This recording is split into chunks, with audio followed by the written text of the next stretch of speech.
شمشیر بے نیام حضرت خالد بن ولید part number 104 اپنا اسلامک اسٹوڈیو میں اگر زندہ واپس آیا تو فاتح ہو کر آؤں گا، اگر مارا گیا تو واپس آنے والوں سے پوچھ لینا کہ میں نے مرنے سے پہلے کتنے مسلمانوں کو قتل کیا ہے۔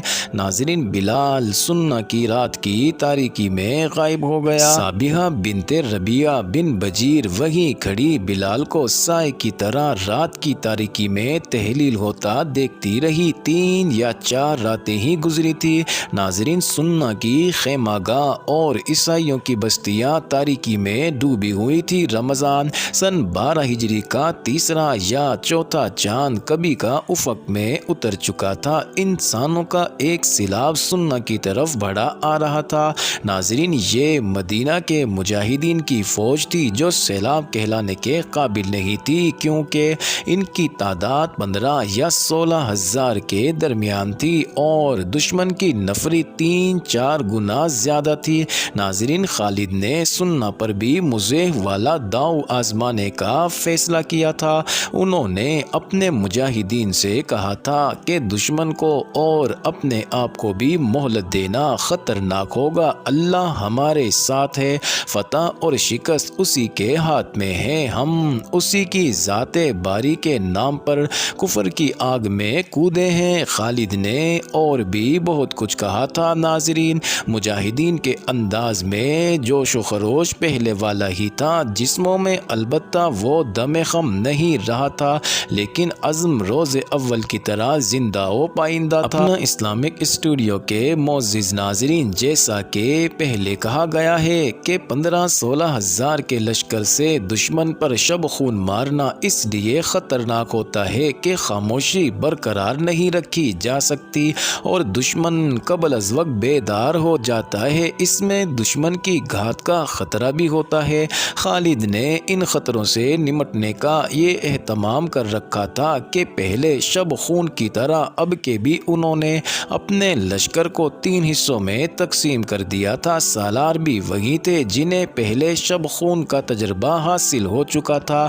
اب جاسوسوں نے انہیں دشمن کے قیام کی جو اطلاعیں دی تھی، ان کے مطابق مدائن کی فوج اور عیسائیوں کا لشکر ایک ہی خیمہ گاہ میں نہیں تھے۔ ناظرین، خیمہ گاہ میں صرف مدائن کی فوج تھی اور عیسائی اپنی بستیوں میں تھے۔ یہ بنی تغلب کی بستیاں تھیں۔ جاسوسوں نے ان بستیوں کے محل وقوع بتا دیے تھے۔ ناظرین، خالد نے اپنی فوج کے ایک حصے کی کمان سالار کاکا کو اور دوسرے حصے کی کمان سالار ابو لیلہ کو دی تھی۔ ناظرین، تیسرا حصہ اپنی کمان میں رکھا تھا۔ انہوں نے کاکا اور ابو لیلہ کو عیسائی قبیلے بنی تغلب کی بستیوں پر شب خون مارنا تھا، جو بستیوں کی نسبت ذرا قریب تھی۔ ناظرین، تینوں حصوں کو بیک وقت حملہ کرنا تھا۔ مورخین نے لکھا ہے کہ خالد نے حکم دیا تھا کہ کسی عورت اور کسی بچے پر ہاتھ نہ اٹھایا جائے۔ کفار کو مذبح کے مقام پر مسلمانوں کے ایک شب خون کا بڑا ہی تلخ تجربہ ہو چکا تھا۔ انہوں نے سنہ کی خیمہ گاہ کے ارد گرد پہرے کا بڑا سخت انتظام کر رکھا تھا۔ گشتی پہرے کا انتظام بھی تھا۔ ناظرین، 4 گھڑ سوار خیمہ گاہ سے دور دور تک گشت کرتے تھے۔ مسلمان جاسوسوں نے خالد کو اس انتظام کی بھی اطلاع دے دی تھی۔ خالد نے اس انتظام کو بیکار کرنے کا بندوبست کر دیا تھا۔ ناظرین، سنہ سے کچھ دور خالد کی فوج پہلے سے طے کیے ہوئے منصوبے کے مطابق رک گئی۔ اسے آگے کی اطلاع کے مطابق آگے بڑھنا تھا۔ چند ایک شتر سوار جو مثنہ بن حارثہ کے آزمائے ہوئے چھاپا مار تھے، آگے چلے گئے تھے۔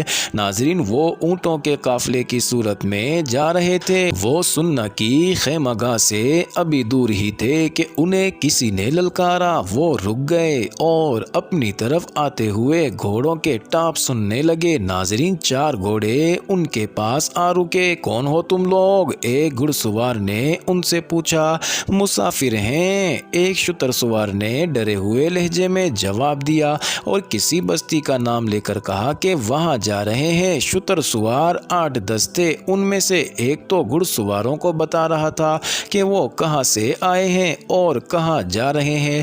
دوسرے شتر سوار اونٹوں کو آہستہ آہستہ جیسا حرکت دیتے رہے حتیٰ کہ 4 گھڑ سوار ان کے نرغے میں آ گئے۔ اترو اونٹوں سے، ایک گھڑ سوار نے بڑے رعب سے حکم دیا۔ ناظرین 4 شتر سوار اونٹوں سے اس طرح اترے کہ اوپر سے ایک ایک گھڑ سوار پر جھپٹے۔ ان کے ہاتھوں میں خنجر تھے جو گھڑ سواروں کے جسموں میں اتر گئے۔ ناظرین انہیں گھوڑوں سے گرا کر ختم کر دیا گیا۔ 4 مجاہدین چاروں گھوڑوں پر سوار ہو گئے اور دشمن کی خیمہ گاہ تک چلے گئے۔ ناظرین ایک سنتری انہیں اپنے سوار گشت سمجھ کر ان کے قریب آیا۔ اندھیرے میں 2 گھڑ سوار اترے اور اس سنتری کو ہمیشہ کی نیند سلا دیا۔ انہوں نے کئی اور سنتریوں کو خاموشی سے ختم کیا اور واپس آ گئے۔ ناظرین خالد بے صبری سے ان کا انتظار کر رہے تھے۔ وہ جو اونٹوں پر گئے تھے 4 گھوڑے بھی ساتھ لے آئے۔ انہوں نے خالد کو بتایا کہ راستہ صاف ہے۔ ناظرین خالد نے سرگوشیوں میں قاصدوں کو دوسرے سالاروں کی طرف اس پیغام کے ساتھ دوڑا دیا کہ ہلّا بول دو۔ ناظرین اس وقت تک گھوڑوں کے منہ بندھے ہوئے تھے، وہ ہنہنا نہیں سکتے تھے۔ سواروں نے سالاروں کے کہنے پر گھوڑوں کے منہ کھول دیے۔ ان کے ہدف دور نہیں تھے۔ ناظرین کچھ دور تک گھوڑے پیادوں کی رفتار کے ساتھ آہستہ آہستہ چلائے گئے، پھر رفتار تیز کر دی گئی اور پیادوں کو دوڑنا پڑا۔ ناظرین بستیوں کے قریب جا کر مشعلیں جلا لی گئی۔ خالد نے اپنے دستوں کو اتنی تیزی سے آگے نہ بڑھایا، انہیں انہوں نے شب خون کی ترتیب میں پھیلا دیا تھا۔ یہ ایسی پیش قدمی تھی جس میں کوئی نعرہ نہ لگایا گیا، نہ کسی کو للکارا گیا۔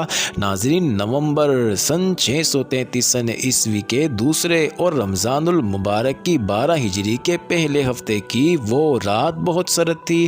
ناظرین بنی تغلب کی بستیوں میں اور فارس کی فوج کی خیمہ گاہ میں جو وسیع و عریض تھی، لوگ گرم بستروں میں دبکے ہوئے تھے۔ کوئی نہیں بتا سکتا تھا کہ کون کیا خواب دیکھ رہا تھا۔ یہ کہا جا سکتا ہے کہ ہر ایک کے ذہن پر مسلمانوں کی فوج اور اس کی دہشت سوار ہوگی۔ لوگ اسی فوج کی باتیں کرتے سوئے تھے۔ اچانک بستیوں کے گھروں کے دروازے ٹوٹنے لگے۔ ناظرین گلیوں میں گھوڑے دوڑنے لگے۔ مجاہدین نے مکانوں سے چارپائیاں اور لکڑیاں باہر لا کر جگہ جگہ ان کے ڈھیر لگائے اور آگ لگا دی تاکہ بستیاں روشن ہو جائیں۔ عورتوں اور بچوں کی چیخ و پکار نے سرد رات کو ہلا کر رکھ دیا۔ عورتیں اپنے بچوں کے ساتھ باہر آ کر ایک طرف کھڑی ہو جائیں۔ ناظرین یہ مجاہدین کی للکار تھی جو بار بار سنائی دیتی تھی۔ بنی تغلب کے آدمی کٹ رہے تھے۔ خالد کا حکم تھا کہ بوڑھوں، عورتوں اور بچوں کے سوا کسی آدمی کو زندہ نہ رہنے دیا جائے۔ ناظرین ان لوگوں کو وہ لشکر بچا سکتا تھا جو تھوڑی ہی دور خیمہ گاہ میں پڑا تھا۔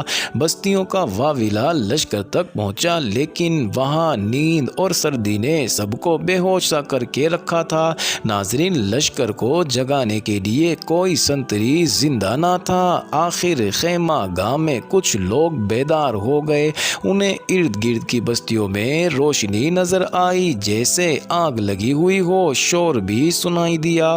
وہ ابھی سمجھنے بھی نہ پائے تھے کہ یہ کیا ہو رہا ہے۔ ویسی ہی ہڑبونگ خیمہ گاہ کے ایک گوشے میں بپا ہوئی جو آندھی کی مانند بڑھتی اور پھیلتی گئی۔ ناظرین کچھ خیموں کو آگ لگ گئی۔ خالد کے دستوں نے آتش پرستوں کی فوج کو کاٹنا شروع کر دیا تھا۔ یہ فوج اب کٹنے کے سوا کچھ بھی نہیں کر سکتی تھی۔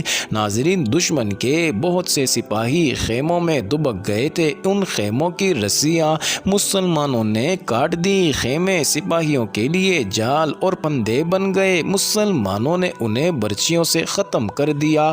ناظرین مسلمانوں کے نعرے اور ان کی للکار بڑی دہشت ناک تھی۔ مورخوں نے لکھا ہے کہ مسلمانوں کو اتنے وسیع پیمانے پر شب خون مارنے کا دوسرا تجربہ ہوا۔ اب انہوں نے یہ انتظام کر دیا تھا کہ کسی کو بھاگنے نہ دیا جائے۔ ناظرین بستیوں اور خیمہ گاہ کے ارد گرد مثنہ بن حارثہ کے گھڑ سوار گھوم پھر رہے تھے۔ کوئی آدمی بھاگ کے جاتا نظر آتا تو اس کے پیچھے گھوڑا دوڑا دیا جاتا اور برچھی یا تلوار سے اسے ختم کر دیا جاتا۔ اگر کوئی عورت بھاگتی نظر آتی تو اسے پکڑ کر اس جگہ پہنچا دیتے جہاں عورتوں اور بچوں کو جو اکٹھا کیا جا رہا تھا۔ ناظرین، جوں رات گزرتی جا رہی تھی، بنی تغلب کی بستیوں میں اور مدائن کی فوج کی خیمہ گاہ میں شور و غوغا اور واویلا کم ہوتا جا رہا تھا اور زخمیوں کی کربناک آوازیں بلند ہوتی جا رہی تھی۔ ناظرین، مسلمانوں کو تباہ و برباد کرنے کے لیے جو نکلے تھے ان کی لاشیں ٹھنڈی ہو رہی تھی اور ان کے زخمی پیاس سے مر رہے تھے اور ان کی بیٹیاں مسلمانوں کے قبضے میں تھی۔ ناظرین، صبح طلوع ہوئی تو اجالے نے بڑا ہی بھیانک اور عبرتناک منظر دکھایا۔ لاشوں کے سوا کچھ نظر نہیں آتا تھا، لاشیں خون سے نہائی ہوئی تھی۔ یہ فتح ایسی تھی جیسے کسریٰ کے بازو کاٹ دیے گئے ہوں۔ ناظرین، خیمہ گاہ اور بستیاں موت کی بستیاں بن گئی تھی۔ جن گھوڑوں پر ان کفار کو ناز تھا وہ گھوڑے وہیں بندھے ہوئے تھے جہاں گزشتہ شام انہیں باندھا گیا تھا۔ ناظرین، عورتیں الگ بیٹھی رو رہی تھیں، بچے بلبلا رہے تھے۔ خالد نے حکم دیا کہ سب سے پہلے عورتوں اور بچوں کو کھانا دیا جائے۔ معزز ناظرین، یہ انٹرسٹنگ ویڈیو جاری ہے، اگلی ویڈیو قسط نمبر 105 میں دیکھنا مت بھولیے گا۔